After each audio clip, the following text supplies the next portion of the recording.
So I'm going to Alaska. Just waiting to see what's happening with the B17, which is out there on the flight line.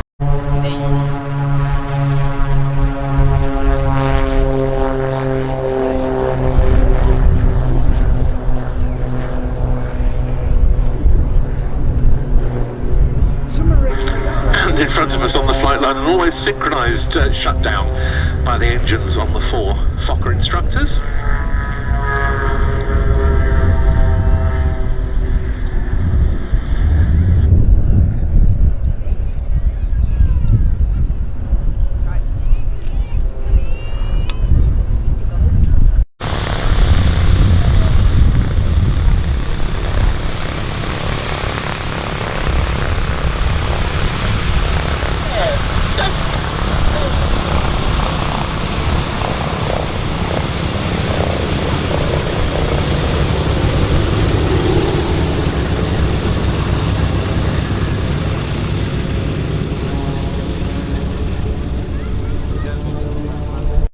Bomber flying as an entirely private operation with the aid, of course, of the thousands of members worldwide of the Sally B Supporters Club and other significant charitable contributions.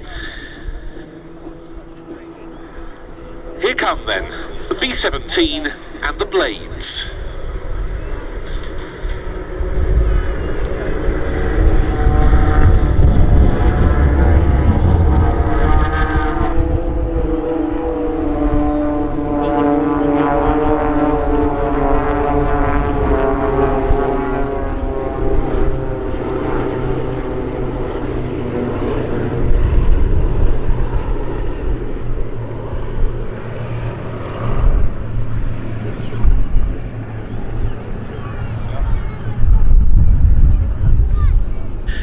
So at first of 2 passes, you can see the 4 aircraft for the Blades. Now in close formation on the B17, they'll be running past us once more. And he's telling me the B17's operator in keeping this aircraft flying so much against the odds. We say that, of course, so often, but it always bears the repeating. Operating a 4-engined heavy bomber from World War II such as this is a vastly expensive business to inspire us for many decades to come.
Leaving the sky clear for what is now the only airworthy example of the B-17 in Europe. At time was when hundreds of these flying fortresses were stationed in these parts of East Anglia during the years of the so-called friendly invasion by the US Army Air Forces during the Second World War.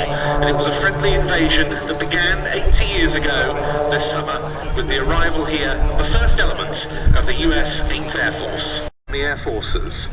But they weren't B-17s like this. This is a late war G model.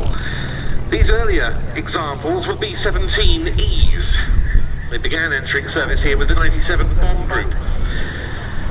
The hope at that point was that the heavily armed B-17s wouldn't need fighter escorts for the entire duration of their missions. That was soon proved wrong.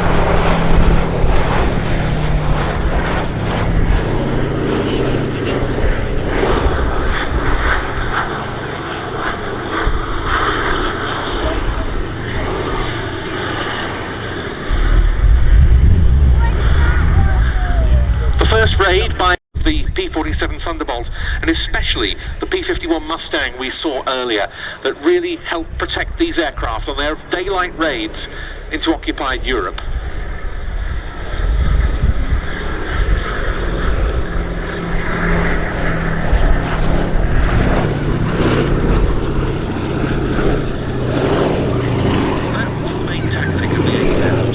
Sorties against German industrial targets and transport and resupply networks. This is part of the wider Allied combined bombing offensive alongside Royal Air Force Fighter Command.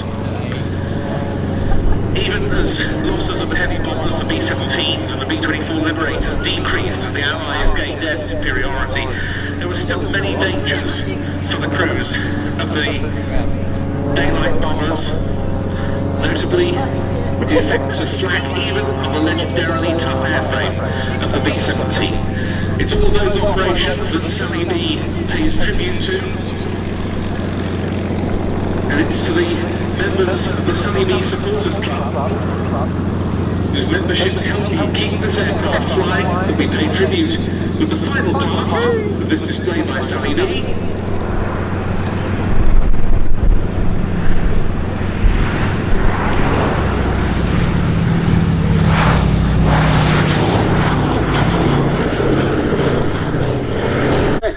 And I know we're talking about a bygone era, and lots of those airmen sadly are no longer with us, and they don't come over anymore. Yeah.